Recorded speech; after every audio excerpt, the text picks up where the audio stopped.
वैसे तो अजामिल तीनों कालों की संध्या करता था, गायत्री मंत्र का जप करता था, चंदन लगाता था, वेद शास्त्रों का अध्ययन करता था। लेकिन आज जैसे ही अजामिल हवन की समिधा लेने के लिए जंगल गए, वहां पर उन्होंने एक गणिका को देखा। जो स्त्री है ना, शिव पुराण में आपने सुना होगा, ये बड़ी माया है।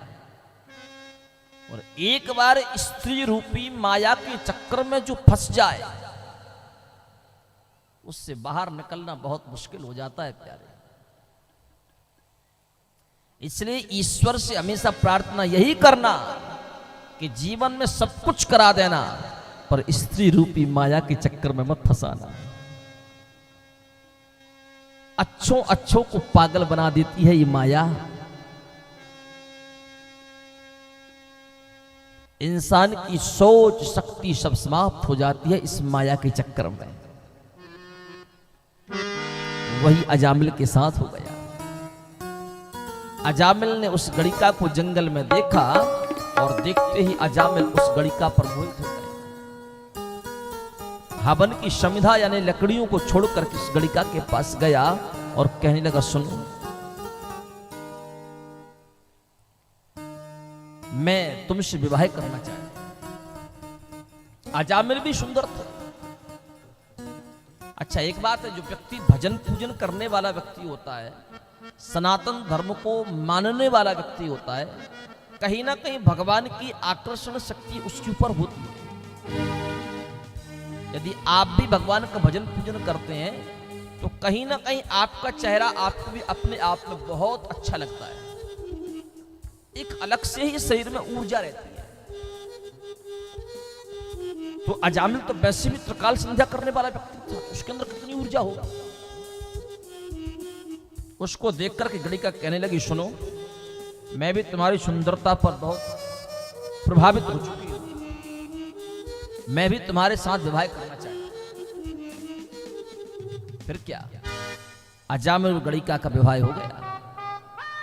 गणिका को अपने घर पर लेकर के आए।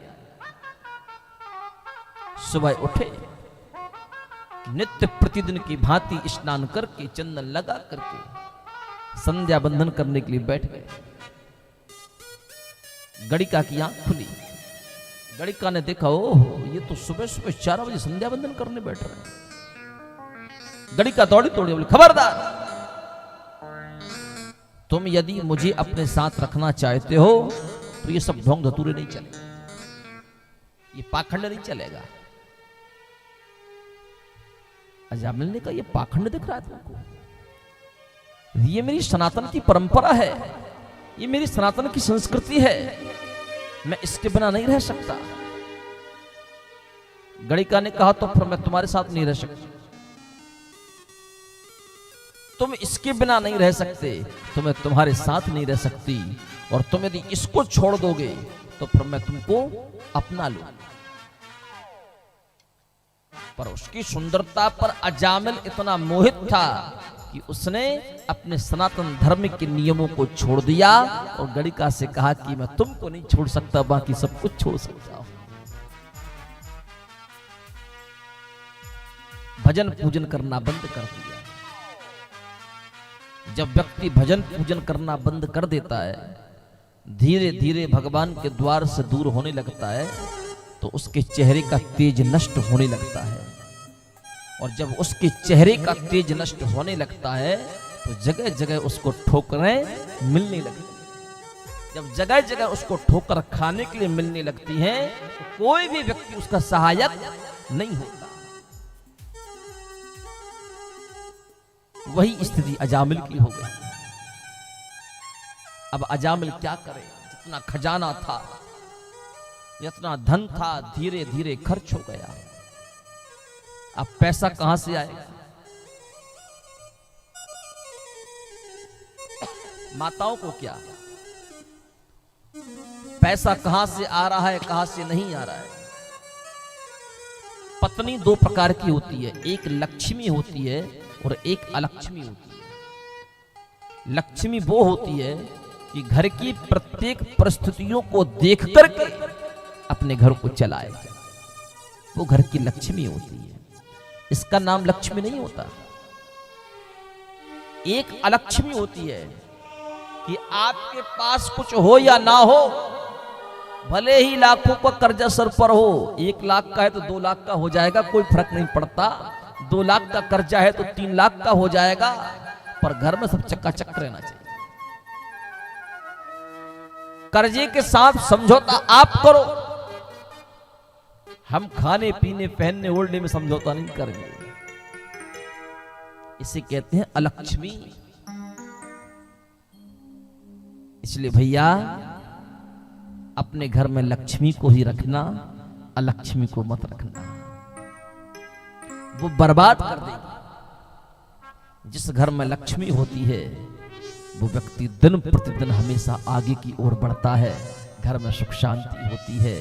यदि आपकी पत्नी को पता है कि मेरे पति के ऊपर कर्जा है, तो वो पत्नी भी यदि आपसे कहे कि हम नमक से रोटी खा लेंगे पर इससे आगे कर्जा और मत करना, हम बंद कुटिया में, बंद घर में रो लेंगे, भूखे सो लेंगे, लेकिन दुनिया को अपने घर की हकीकत मत बताना, दुनिया के सामने मुस्कुराते हुए निकलना। यदि इस तरह का व्यवहार आपकी पत्नी करती है तो समझना वो आपकी पत्नी साधारण नहीं है, साक्षात लक्ष्मी का अंश अवतार लेकर के आई है।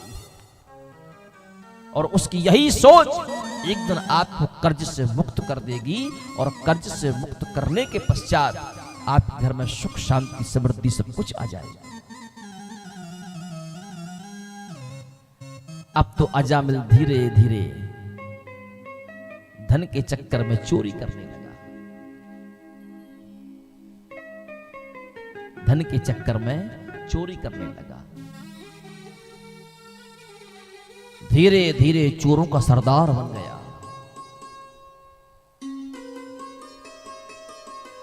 तो चारों तरफ अजामिल के नाम का डंका बजने लगा।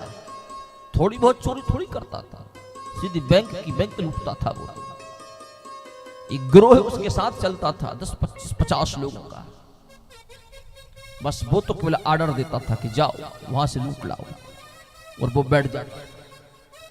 हाँ, चोरों के भी सरदार होते हैं, जरूरी थोड़ी कि हर जगह चोरों में कोई सेठ नहीं होता, चोरों का भी सेठ होता है।